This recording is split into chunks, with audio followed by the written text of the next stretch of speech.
Assalamualaikum warahmatullahi wabarakatuh. Perkenalkan kami dari kelompok 7 yang akan mempresentasikan tentang bisnis makanan cepat saji, yaitu perusahaan kami yang bernama Siren Food. Ada beberapa agenda yang akan kami sampaikan, yaitu yang pertama ada profil perusahaan, yang isinya akan menjelaskan tentang profil perusahaan Siren Food kami. Kemudian yang kedua yaitu ada target perusahaan yang akan menjelaskan target dari perusahaan kami. Nah, kemudian yang ketiga yaitu ada analisis SWOT yang akan menjelaskan hasil analisis pasar dengan analisis SWOT. Kemudian yang keempat yaitu ada Gancat perusahaan kami yang akan menjelaskan Gancat yang telah dilaksanakan dalam 3 bulan pekerjaan kami. Nah, kemudian yang kelima yaitu laporan laba rugi perusahaan yang akan menjelaskan profil keuangan dari perusahaan kami.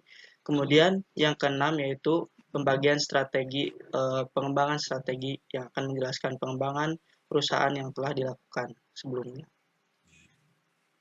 Baik, kita langsung saja yang pertama yaitu ada profil perusahaan.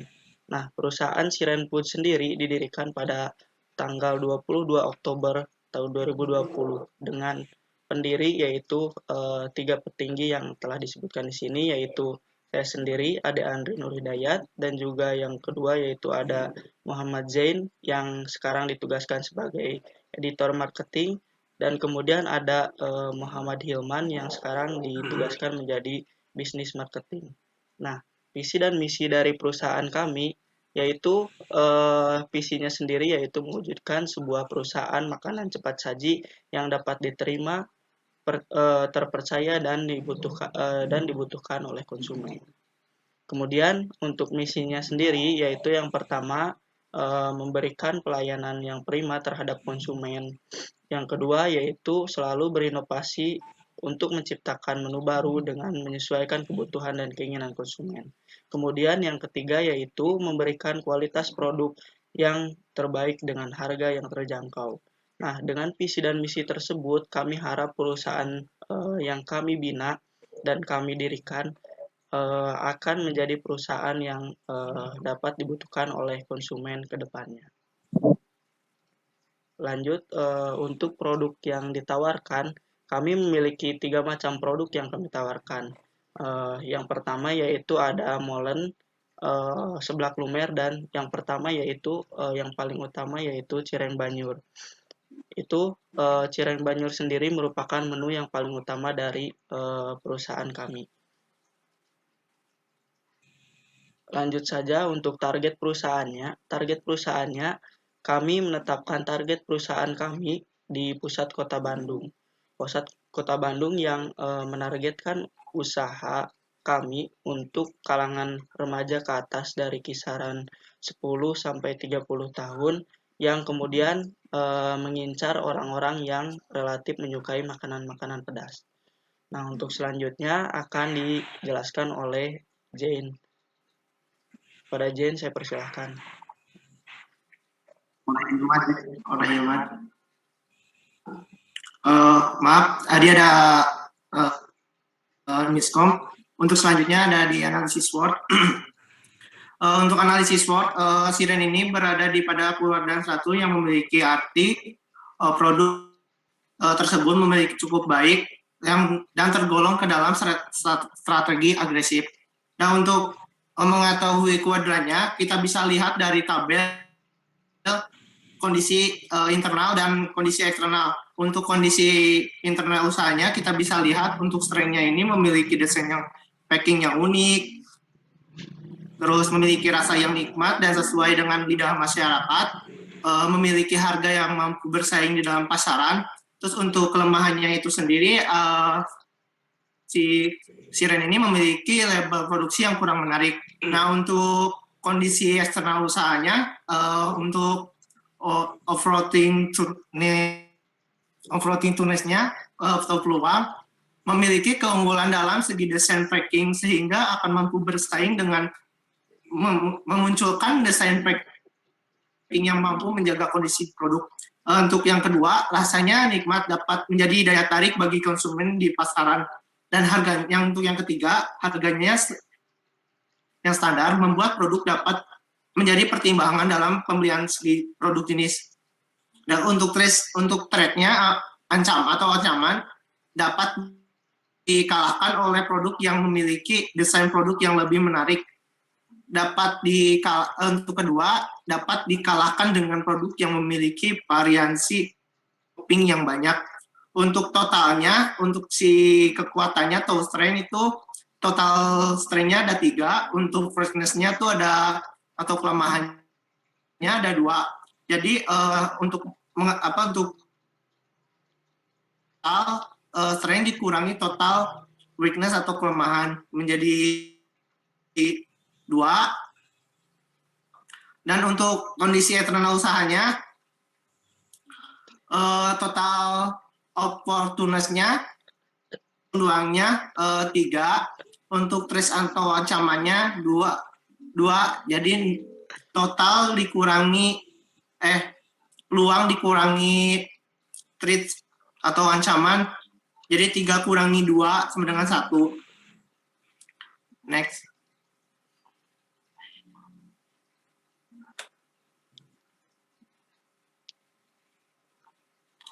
Nah, untuk kinerja perusahaannya, kita bisa dilihat dari bulan April sampai bulan Mei, itu perusahaan Siren melakukan kegiatan yaitu pada tanggal 1 April 2021 sampai 2 April 2021 itu membuat konten Instagram, 3 konten Instagram, Facebook, dan TikTok. Untuk tanggal 5 kami juga membuat TikTok, membuat konten Instagram dan Facebook. Untuk tanggal selanjutnya, untuk tanggal 6 April 2021 sampai 7 Mei 2021, kami membuat konten Instagram, Facebook, dan TikTok. Untuk perilisan untuk menguploadkan konten Instagram, TikTok, dan Facebook, kami berada tanggal 2 April, 6 April, 26 April, dan 25 Mei, dan 6 Mei 2021. Untuk tanggal 26-nya, kami mengirimkan produk ke konsumen.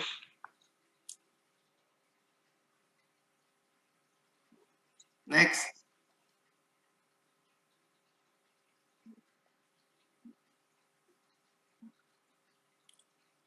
Untuk laba rugi perusahaan, untuk laba rugi perusahaan Siren Food periode bulan Maret sampai bulan Mei 2021, total penjualannya sebesar 30.000. Untuk biaya produksi tidak termasuk depresi itu 14.000, biaya bahan baku 4.000, biaya lainnya 10.000. Untuk keuntungan kotornya itu ada 16.000, biaya manajemen pemasaran dan administrasi 6.000, biaya transportasi ada 5.000, biaya overhead 1.000, laba sebelum pajak dan bunga atau EBIT 10.000, biaya bunganya tidak ada. Untuk laba sebelum pajak EBIT-nya 10.000, untuk pajaknya itu nggak ada. Terus keuntungan bersihnya itu 10.000. Terus BP-nya itu sendiri 14.000 ditambah 6.000 dibagi 15.000, jadi totalnya 1,33. Untuk PP-nya 20.000 ditambah dibagi 10.000 sama dengan 2.000. 2. Next.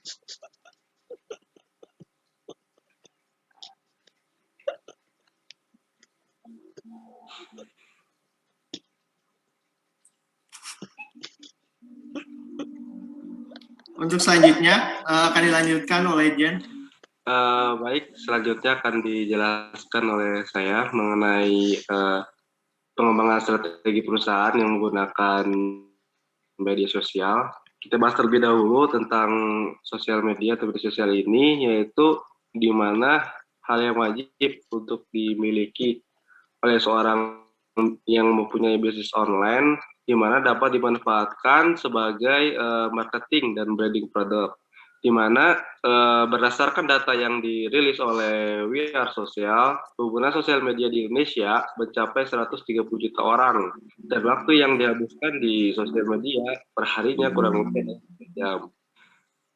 Nah, dengan begitu adanya potensi yang besar dalam memasarkan bisnis online melalui sosial media dapat dilakukan beberapa aplikasi yang dapat digunakan, yaitu adalah Instagram for Business, TikTok for Business, Facebook for Business, dan WhatsApp. Nah, untuk Instagram for Business sendiri, pada Mei 2016 lalu, Instagram mengumumkan bahwa mereka akan merilis Instagram for Business, di mana di dalamnya itu mempunyai fitur di mana sebuah bisnis bisa membuat sebuah profil bisnis gratis gitu. Dengan profil bisnis tersebut, pemilik bisnis dapat memilih bagaimana pelanggan mereka dapat menghubungi mereka gitu, baik melalui telepon, SMS, ataupun email dengan tombol kontak dan mendapat petunjuk arah.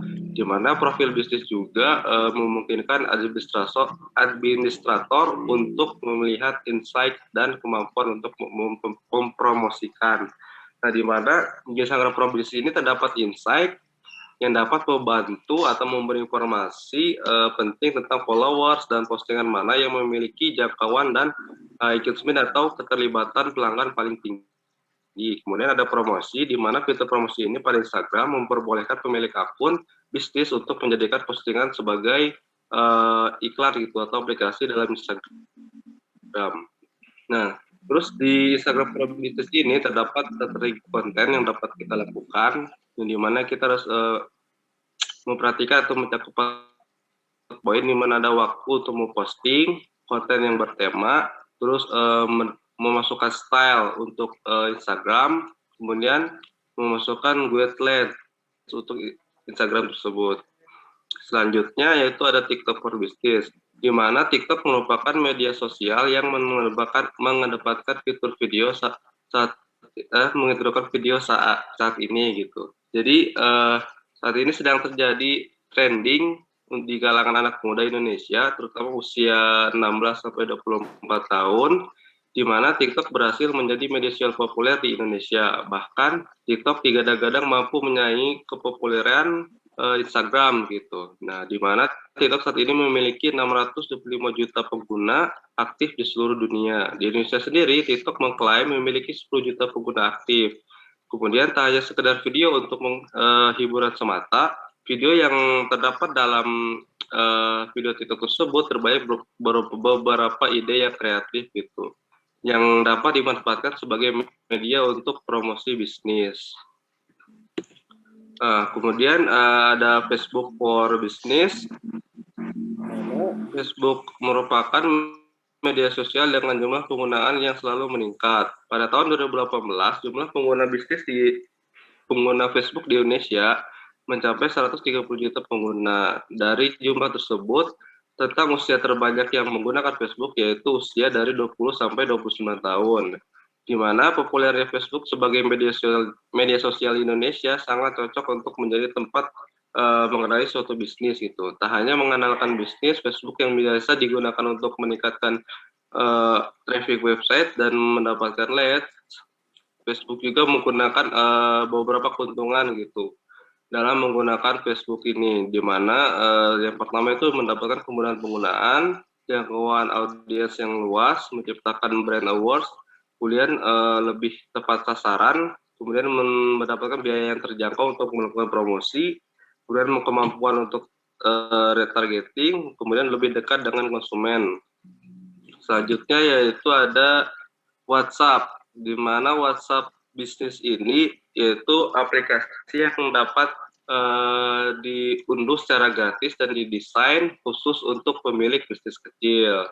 Jadi untuk melakukan bisnis menggunakan WhatsApp bisnis dapat membuat katalog untuk menampilkan produk dan layanan, di mana terhubung dengan pelanggan menjadi mudah dengan menggunakan fitur-fitur untuk mengotomasi atau menyortir dan menjawab pesan secara cepat. WhatsApp juga dapat membantu bisnis menengah dan besar, menyediakan dukungan pelanggan dan mengirim notifikasi penting ke pelanggan Anda. Nah, untuk perbedaan dengan WhatsApp biasa, di mana WhatsApp ini mempunyai perbedaan di perbedaan logo dan fitur.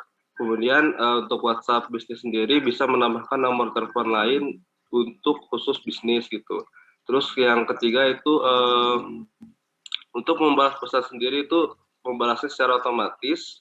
Kemudian terdapat tanda berupa centang hijau. Next.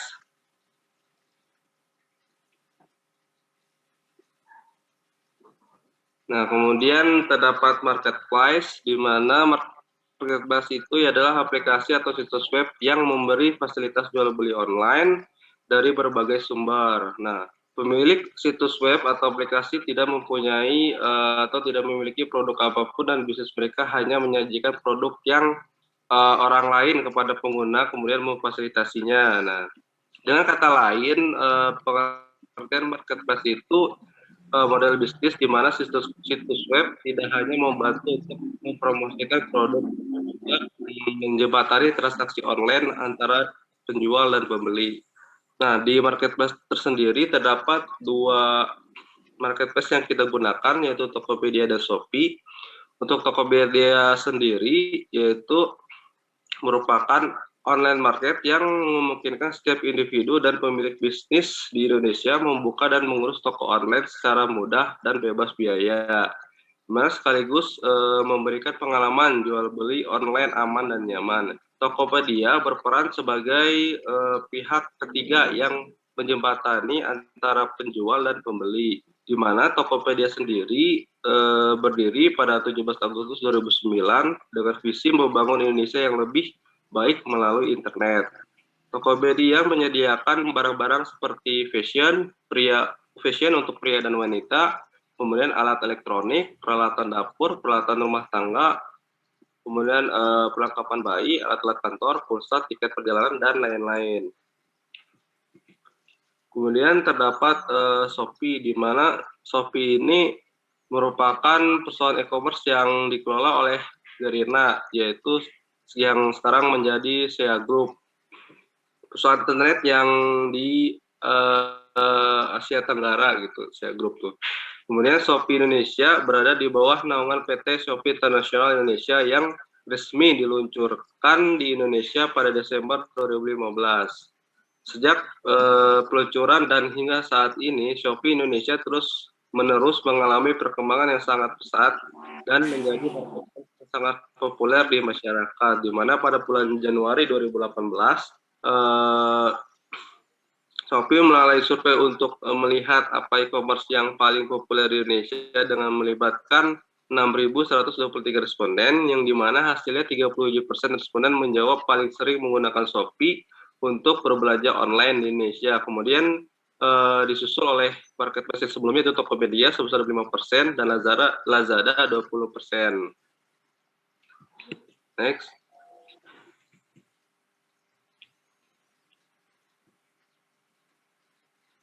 Kemudian terdapat website.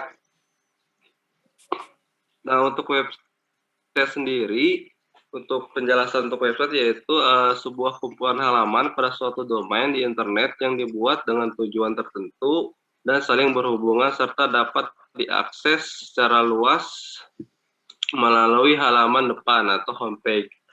Jadi untuk akses sendiri terdapat 3 unsur yang sangat vital begitu pada website. Tanpa adanya semua unsur ini, website Anda yang Anda buat gitu tidak akan pernah ditemukan gitu. Jadi saat kita membuat suatu website, kita harus memperhatikan beberapa unsur yang dimaksud, yaitu yang pertama yaitu domain. Jadi untuk domain sendiri, jika website diibaratkan sebagai produk, maka domain adalah merek. Jadi pengguna domain yang menarik akan membuat orang tertarik untuk memasuki suatu website. Kemudian ada hosting, di mana hosting memiliki peran untuk menyimpan semua gambar, video, teks, dan lain-lain sebagainya. Kemudian ada konten.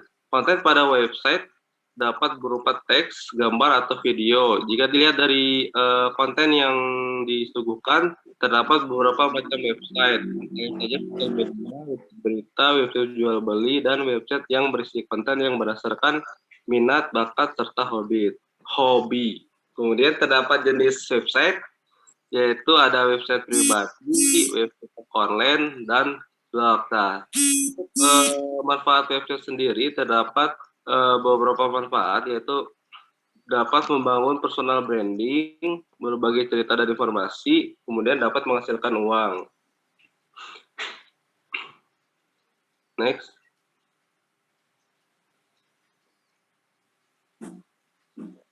Oh ya, untuk sebelumnya website sendiri kita menggunakan website Wix Editor untuk membuat suatu website. Terima kasih presentasi dari R7, kurang lebihnya mohon maaf. Sekian, wassalamualaikum warahmatullahi wabarakatuh.